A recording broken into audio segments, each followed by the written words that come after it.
आप सभी का एक बार फिर से स्वागत है। आज जिस व्यक्ति की कहानी हम आपको बताने जा रहे हैं उसका नाम है विक्रम, जो कि जिला मेरठ उत्तर प्रदेश का रहने वाला है। विक्रम पेशे से डॉक्टर है और उसे अक्सर अपने काम के सिलसिले से दूसरे शहरों और अस्पतालों में जाना पड़ता है।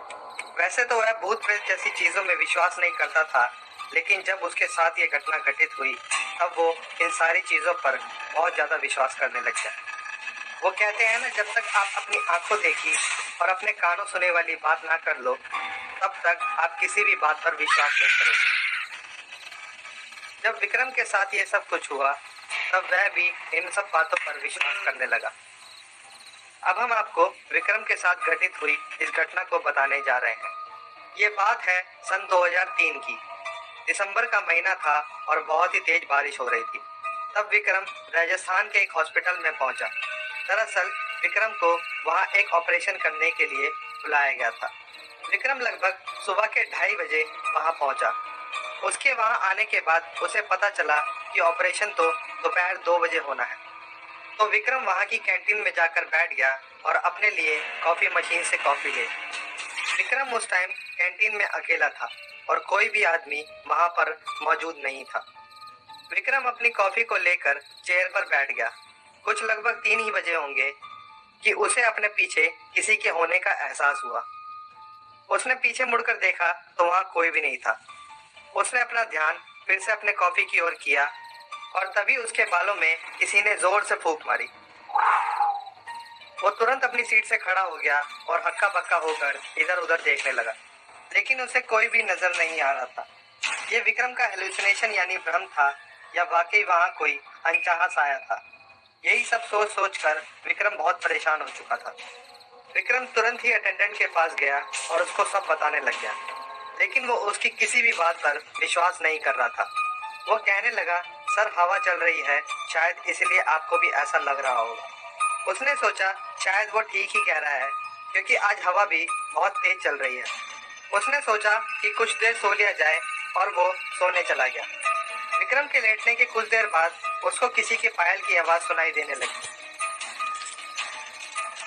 उसने उठकर देखना चाहा कि वह कौन है, लेकिन रोशनी ना होने के कारण वहां कुछ भी देखना संभव नहीं था। लेकिन उसके कानों तक वो आवाज साफ साफ सुनाई दे रही थी।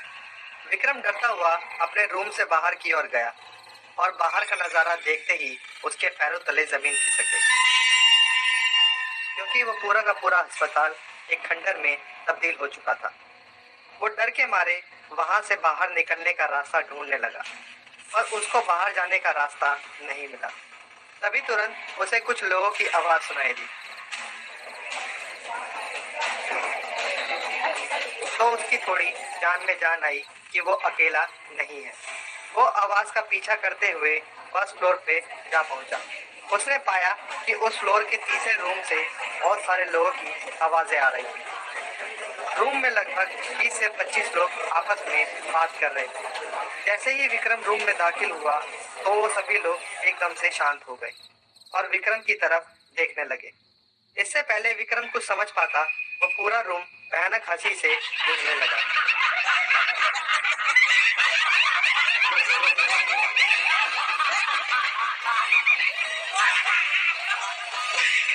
वो सारे लोग उसकी तरफ देखकर हंस रहे थे। ये सब देखकर विक्रम बहुत डर गया। इससे पहले कि विक्रम रूम से बाहर भाग पाता, उस रूम का दरवाजा अपने आप बंद हो गया। विक्रम डर के मारे जोर जोर से चिल्लाने लगा और दरवाजे को पीटने लगा। विक्रम ने जैसे ही उन सभी लोगों को मुड़ के देखा तो वो सभी लोग विक्रम के बहुत करीब खड़े थे। तभी अचानक से दरवाजा खुला और गिरता पड़ता विक्रम रूम से बाहर निकला तो उसने पाया कि दरवाजा खोलने वाला एक बहुत बूढ़ा आदमी था। विक्रम उस आदमी के पैर पकड़कर चिल्लाने लगा, मुझे बचाओ, ये लोग मुझे मार डालेंगे। तो वह व्यक्ति बोला कि बेटा यहाँ तो कोई नहीं है। विक्रम ने दोबारा रूम में झांका तो उसने देखा कि रूम में लाइट जली हुई थी और रूम के अंदर कोई भी नहीं था और वो पूरा का पूरा खंडर दोबारा हॉस्पिटल में तब्दील हो चुका था। तो विक्रम ने सारी कहानी उस बूढ़े व्यक्ति को बताई। तब उस बूढ़े ने बताया कि जो आवाज आपको सुनाई दे रही है वो सब सही है। यहाँ पर अस्पताल बनने से पहले एक कब्रिस्तान हुआ करता था। कब्रिस्तान को ही तोड़कर इस अस्पताल को बनाया गया है, इसलिए यहाँ पर बहुत सारे लोगों को ये आवाजें सुनाई देती हैं। तब तुरंत विक्रम वहां से निकला और वापस घर चला गया। वो आज तक उस रात को भूल नहीं पाया है। विक्रम के साथ घटित हुई इस रहस्यमय घटना के बारे में आपकी क्या राय है?